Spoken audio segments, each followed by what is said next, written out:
Students, and sometimes even OET teachers, focus on getting the grammar and vocabulary absolutely correct, and that is important. But in OET, if you want a high score in speaking, it's not just about saying the words accurately, it's about saying them effectively and meaningfully.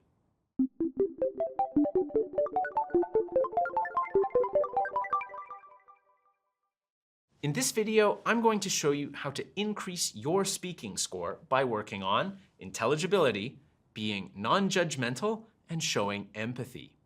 It's actually less about the individual sounds of English and more about suprasegmental pronunciation. Let me explain. Suprasegmental pronunciation includes linking, stress, and intonation. Before we take a look at them in detail, don't forget to subscribe to this channel for more OET videos. Let's take a look at linking first. Linking is how the words in English don't stop after each syllable or word.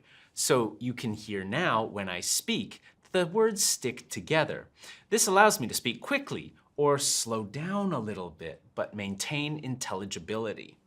Listen to me speak without good linking, and you'll notice it feels a bit off. So if I talk slow, you can still understand me, but it's hard to follow me, and it maybe makes you feel uncomfortable. This affects the overall rhythm of your speaking. I cannot get any kind of rhythm going. Also, if I speed up, it sounds like a knife chopping vegetables or even like a machine gun. And now I switch back to linking, and I'm able to express empathy and non-judgmentalness when I speak.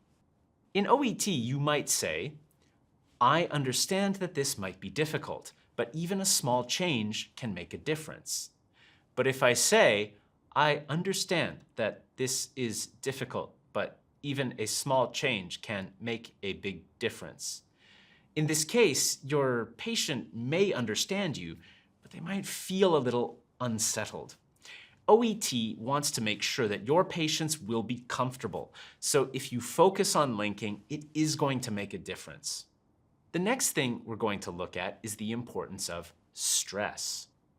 Once we add sentence stress to our speaking, we can start to allow the rhythm to develop. And this is important in many languages when you learn to speak them. So imagine you have a patient with a health problem that is related to smoking or food, and you need to say something like this. You really need to consider cutting back on smoking. Or even replacing a few snacks with healthy options will make a big difference. Again, if I say it flat, you really need to consider cutting back on smoking. The information is fine, but the intent is unclear. It even feels a little bit judgmental. When I say it like this, you really need to consider cutting back on smoking. You notice that it's a bit softer, and the intonation falls at the end, helping show empathy. It's not easy to quit smoking or change eating habits. Show that you understand that with your stress and intonation. Even replacing a few snacks with healthy options will make a big difference. Again, adding stress to few and big softens the information for someone for whom it needs to be softened. And finally, let's look at one more important part of suprasegmental pronunciation, intonation. You saw how stress can make it easier to have falling intonation. It would really help make a difference. But another place where candidates can have some trouble is with flat intonation or rising intonation. Imagine you start your exam like this. Hi, I can see from my notes that you've been having some stomach problems. Can you tell me when they started? Now, you notice there that my intonation rose at the end, and it's fine, but sometimes students continue to speak with rising intonation. A bit later, they might say, have you been taking any medication? It's also okay, but then you might say, I'm going to prescribe paracetamol. Now there's a bit of a problem. It's a bit odd to have your tone rise at the end of a statement. Sometimes maybe a little too often, English teachers tell students to use rising intonation at the end of a question, and it's not always needed. Listen to this. Hi, I can see from my notes that you've been having some stomach problems. Can you tell me when they started? Have you been taking any medication? I'm going to prescribe paracetamol. I often coach my OET students to start with falling intonation, or at least be aware if they have a tendency to let their intonation rise a lot. Sometimes it happens because of nervousness, and sometimes it's just a habit that the speaker has picked up. And while it might not affect the meaning of the words, it really can affect the intent.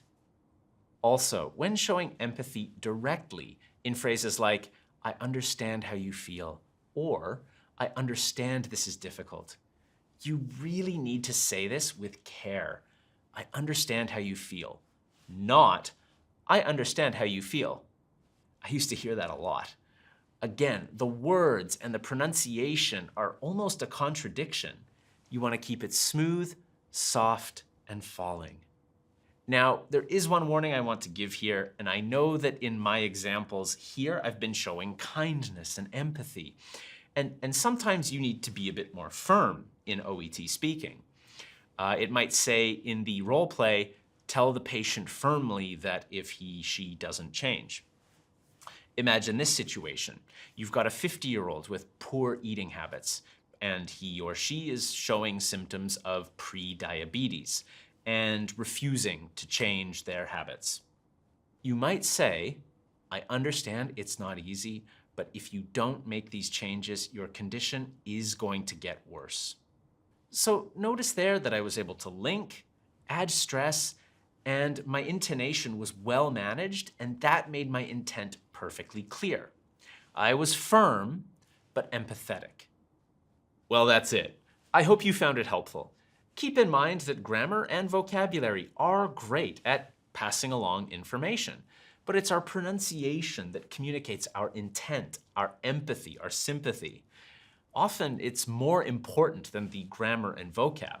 So make sure that you get some help that's available in our live classes and one-on-one tutorials available at e2testprep.com.